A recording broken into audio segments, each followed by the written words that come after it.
money, bitch, all I got. Yeah, I made money, my thought, but for that money. If he can't break bread, he fake. I'm good for them, man.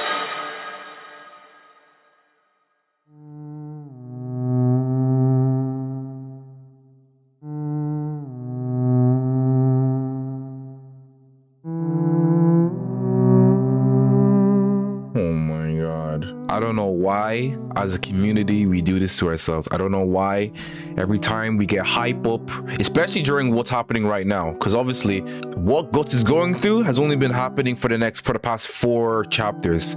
But in real time, that's like 4 or 5 months. Okay, Berserk has only just came back. We get turned up. Woo, new Berserk chapter, let's go. As if like what we're seeing in the manga isn't the most depressing, the most despairing, the most miserable we've seen Guts throughout this whole story. You've seen this channel. I've never talked about Berserk in my life in YouTube format, but this chapter, oh my god. I'm not saying anything new right now, okay?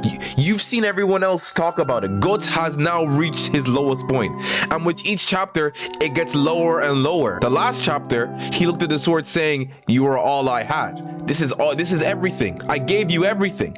Now he sees a reflection of the sword, and it brings back memories. It brings back so many memories of what he's gone through. So much stuff that I felt like, wow, they're showing this. They showed the rape force at the bottom. He remembers everything, all he went through when he fought against the Kushan army, the kind of demon form babies that they had, all the different animals and monsters he went through during the eclipse.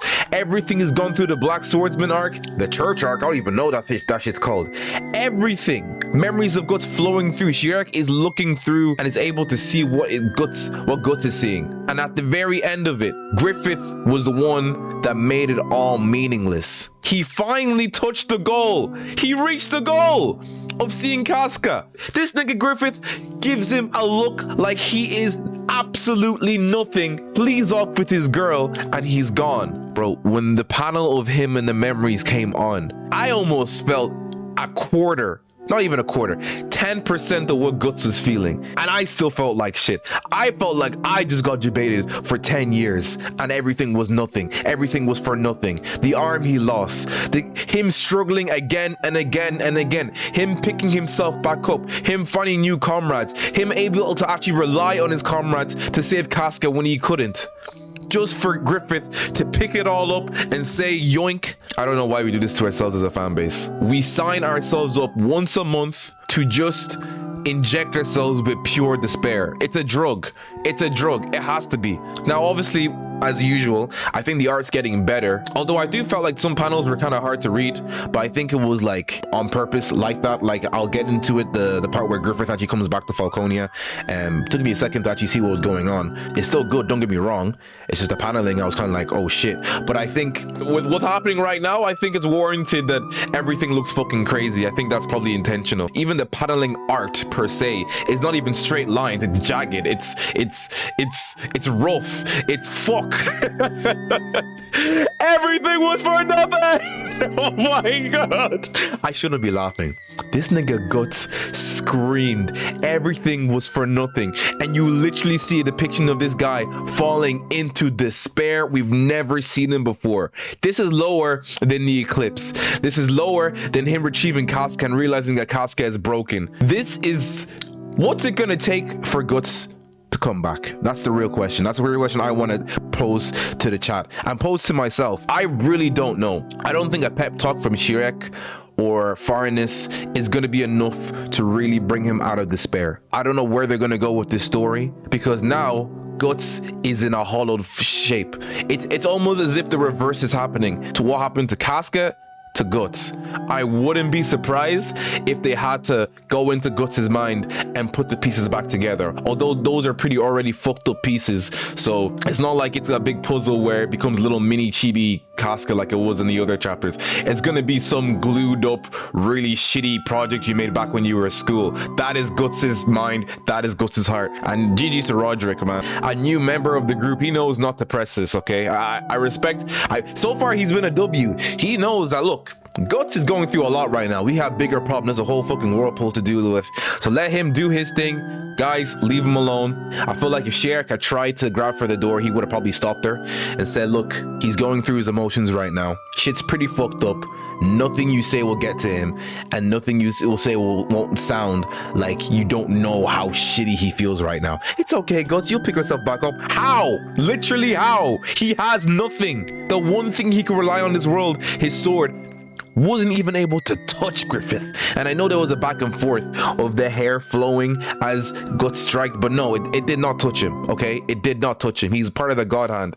And you really saw that the final matchup we really wanted to happen is nowhere near close to happening. Everything submerging to the dark, cold seafloor, including my voice. That's what I'm saying. There's a whirlpool is like a depiction of what Guts is feeling right now.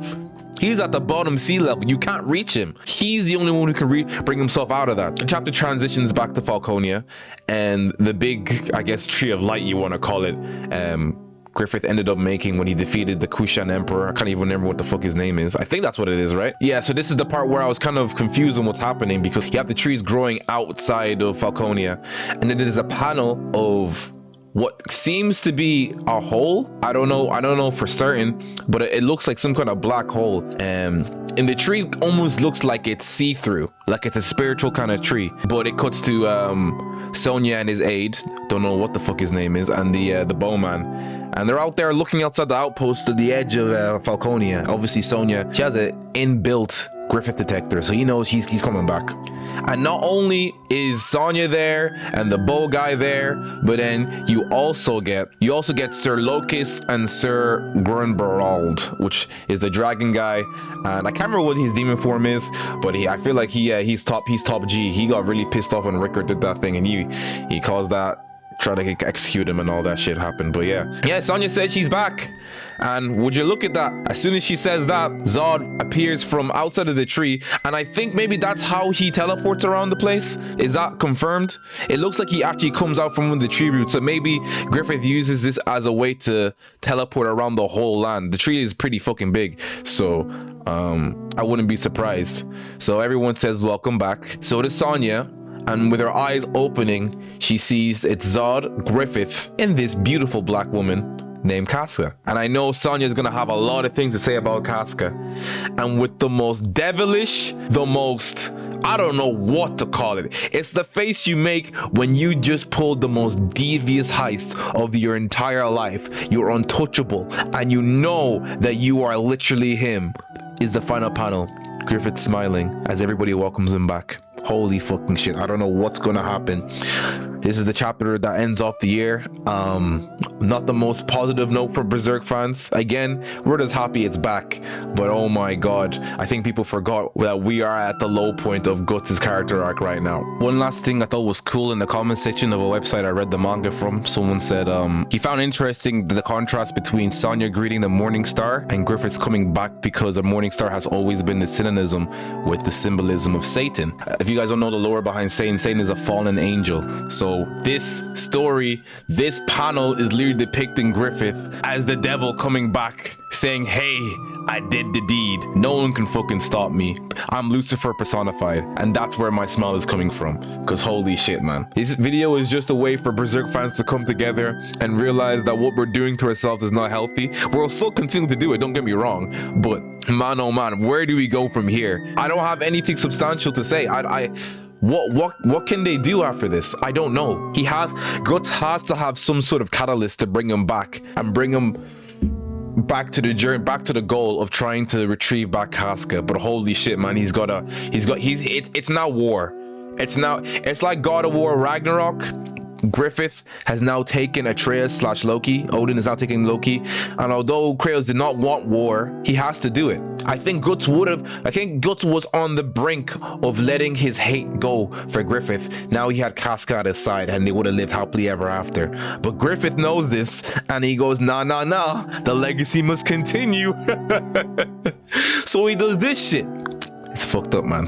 It's a fucked up world we live in. But yeah, man, that's all I have to say. Griffith fans, you guys are on top. Guts fans, I want to say keep struggling, but even when our guy is not struggling anymore, what do we do? If Guts refuses to struggle, there's no hope for the rest of us. So can we get something positive for Guts by March at least, please?